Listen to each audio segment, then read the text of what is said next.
పెద్దపల్లి జిల్లా రామగుండంలో తన క్యాంపు కార్యాలయంలో 20 మంది దివ్యాంగులకు 3 చక్రాల వాహనాల్ని ఎమ్మెల్యే రాజ్ ఠాకూర్ పంపిణీ చేశారు. ఈ సందర్భంగా దివ్యాంగులతో పాటు అర్హులైన పేదవారిని అన్ని విధాలుగా ఆదుకుంటున్నామని ఆయన తెలిపారు. గత ప్రభుత్వ నిర్లక్ష్యం వల్ల ఈ ప్రాంతం తీవ్రంగా నష్టపోయిందని ఆరోపించారు. ప్రస్తుతం అభివృద్ధి ధ్యేయంగా పనిచేస్తున్నామని ఎమ్మెల్యే తెలిపారు.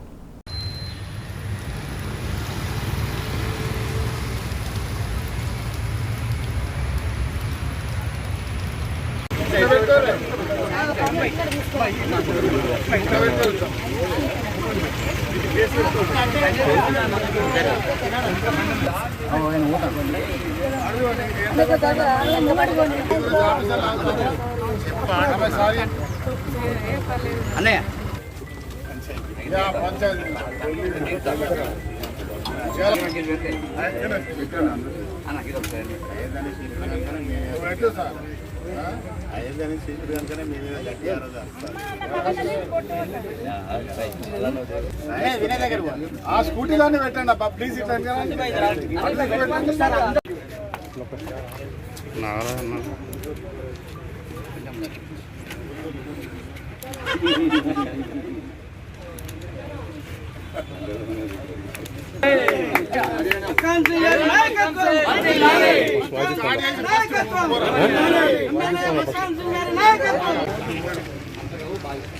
చెప్పు.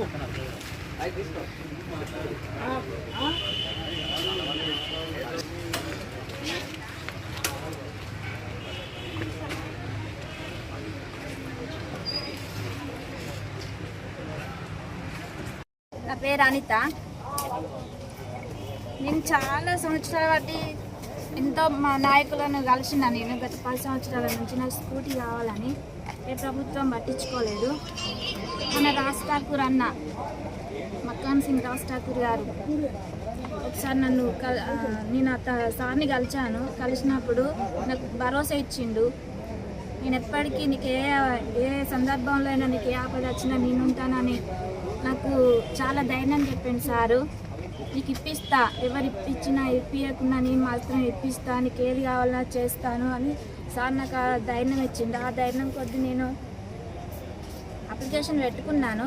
కానీ అప్లికేషన్ పెట్టుకున్నా కానీ నాకు కొన్ని ఫెయిల్ అయినాయి. కానీ ఇప్పుడు సార్ ఇప్పించిండు, నాకు కొనిస్తా అన్నాడు. సార్ కొనిచ్చిండు. నేను సార్కి ఎప్పటికీ రుణపడి ఉంటాను.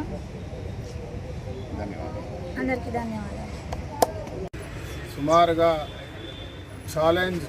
ఫిజికల్ ఛాలెంజ్కి సంబంధించినటువంటి వాళ్ళని వికలాంగులు అనకూడదు, దివ్యాంగులు, ఫిజికల్ ఛాలెంజ్డ్ అన్నీ ఉన్నా అన్ని కాలు చేతులు ఉన్న కూడా మనం చక్కగా ఉన్నాం.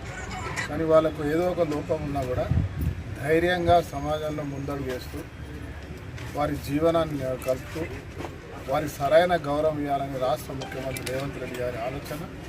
మరి ఈరోజు సుమారుగా 20 మందికి త్రీ వీలర్ మాదిరిగా స్కూటీస్ ఇవ్వడం జరిగింది.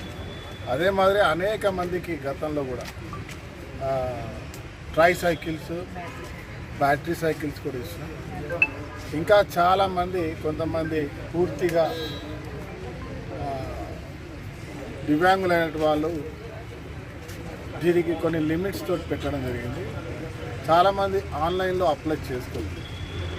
ఇక్కడ మా అధికారి స్వర్ణ గారు వారి స్థానికులు కాబట్టి వారితో కొడతా ఉన్నా. కలెక్టర్ గారికి కూడా చెప్పడం జరిగింది. ఈ కాన్స్టిట్యున్సీలో ఇంకా పూర్తిగా దివ్యాంగులైన వారిని గుర్తించండి. వారందరికి కూడా త్వరలో కూడా ఇస్తాం. ఈరోజు ప్రభుత్వ సంక్షేమాలను మా మేయర్ గారు చెప్పినట్టు మా మేయర్ గారు, డిప్యూటీ మేయర్ గారు, కార్పొరేటర్లు, కాంగ్రెస్ పార్టీ అధ్యక్షుడు రాజేష్ గారితో పాటు అనేక మంది కాంగ్రెస్ కుటుంబం ప్రభుత్వం ఇస్తున్న సంక్షేమాలు ప్రతి పేదవాడికి, అర్హత ఉన్నవాడికి వెతికి ఇచ్చే కార్యక్రమం చేస్తూ ఉన్నాం. ఇవాళ ప్రజలు గమనించాలి. నగర అభివృద్ధితో పాటు అద్భుతమైన నగరంగా మారుస్తూ ప్రభుత్వ సంక్షేమాలు అర్హత ఉన్న ప్రతి ఒక్కరికి వారికి తెలియకుండా మేము స్వయంగా వెళ్ళి ఇచ్చే కార్యక్రమం చేస్తాము. ఎలాంటి దళారీ వ్యవస్థ లేకుండా అర్హులున్న వారికి అన్నీ కూడా అందించే కార్యక్రమం ఈ ప్రభుత్వ లక్ష్యం.